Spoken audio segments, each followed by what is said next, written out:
Very shortly after I bought my stick Murci, was absolutely happy. The car was just the perfect choice. Still happy to decide to change to a stick Murci. I received a call from a friend of mine who's running a pretty big paint shop. Kristoff called me and said, "Hey Alex, I have something what is like just the shit you like. This is something I cannot understand, but there are people out there who just like new cars, and for older models they are just garbage for them, what is absolutely totally not understandable, but they exist. Probably the reason why here and there we can buy something." And so he called me and said, "Hey, I have a friend from Hungary who wants to sell a Murcielago," as he called it. And said, "It's red. What can be the price?" And I said, "Okay, there are several versions, and yeah, I think it has a body kit, anything not original. It looks a little bit weird, not like your car." I said, "Okay, all right." So send me a picture. I didn't expect anything, and he said the car is coming next week to me, and as I'm there every day or every 2 days to see what we currently work on or paint, restore, whatever. And I walked into his front yard of his shop, and there was it standing. Like, it was a bright red Murcielago SV in its whole glory, standing there like a lion waiting for the food.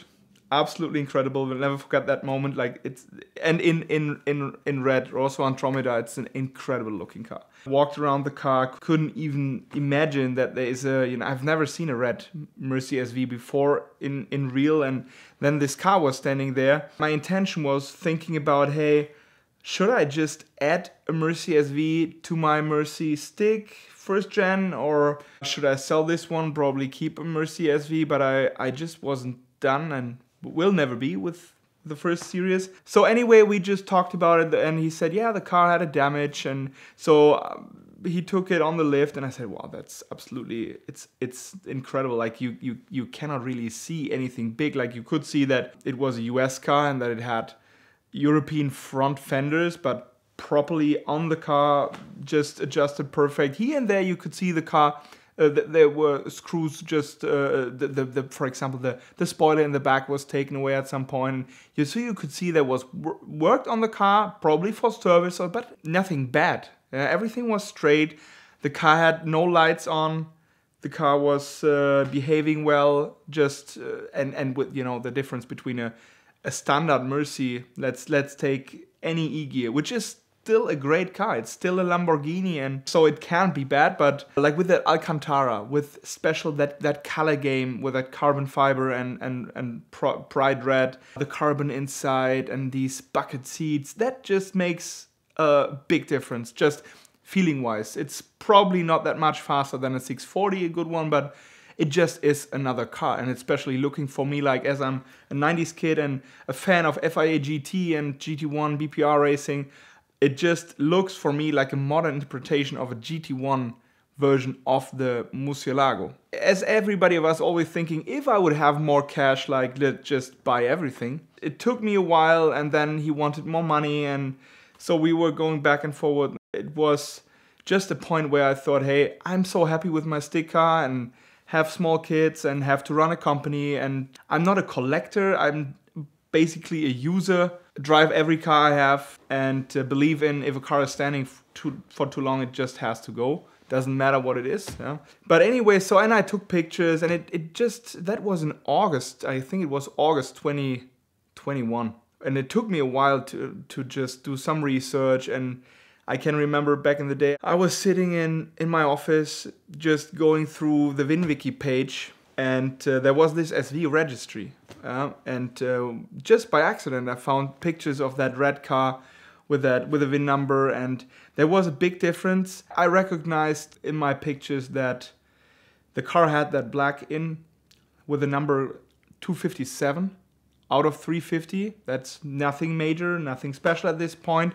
But in Ed's registry was standing his number, should be number 240, which still is nothing too fancy. Everybody can make a mistake. But honestly, I just, as a fan of VINwiki and what Ed is doing, I just thought, hey, just reaching out, sending a picture, and just telling, hey, I have seen this car, and I recognized there might be something funny or probably a mistake, whatever, and just emailed a picture telling, hey Ed, have seen that just in your registry, and honestly expected, of course, him coming back, thank you, I updated my registry, but it went completely different.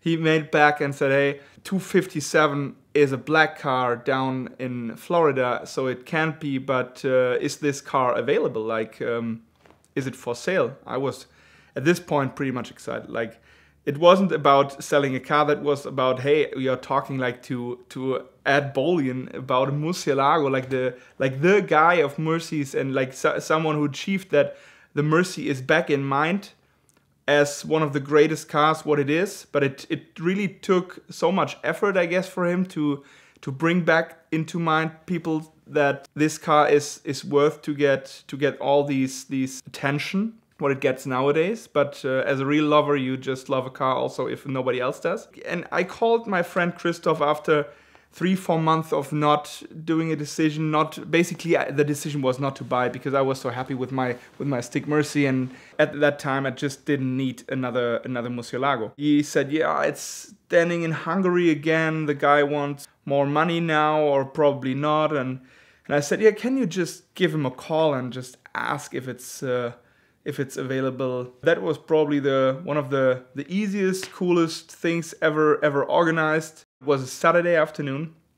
He said, okay, Monday morning, my time, I will give you a call. So over the weekend, was pretty excited. It was just so exciting that to be in contact with him about that, and like watching VINwiki for so many episodes, for so long time. Then speaking about this nice car. So, and Monday morning, that WhatsApp, he just said, I need that car, probably, I'm in. So after receiving this message, I was pretty excited, called Ed, and everything went pretty fast, like, and totally easy. He told me, hey, I just sold off so many cars, they don't sell me a Bugatti, so I need to replace anything, and the sadness in my heart about the fact that I will not own a Bugatti yet, and that is the perfect car to add to my garage, yeah, honestly. He afterwards told me he gave a call to John Tamarian from Curated and asked, hey, can I just send money? And so basically he sent all the money based on just trust. The car came over from Hungary pretty fast. From the point on when the money arrived, car arrived at my house and showed up. And once it showed up, it was again like I was shocked again. Like the impression you have of Murci SV is that the designer who invented this design just made a great job. It's an amazing car, and it's definitely a car where you would say you cannot do anything better. Yeah, honestly, Murci SV, the whole character, I don't even would say that the stick makes it so much better. Probably will never have the pleasure to drive a stick Murci SV, but who has? Yeah, lucky guy. But anyway, so, and because of back in the day, container took so long, and flying over wasn't that expensive. The car pretty much fast was flying out of Germany, and I can remember the last time I've seen the car was 150 kilometers of driving it. Just I had to drive it because he said, hey, the gas tank, like the fuel level must be under a quarter.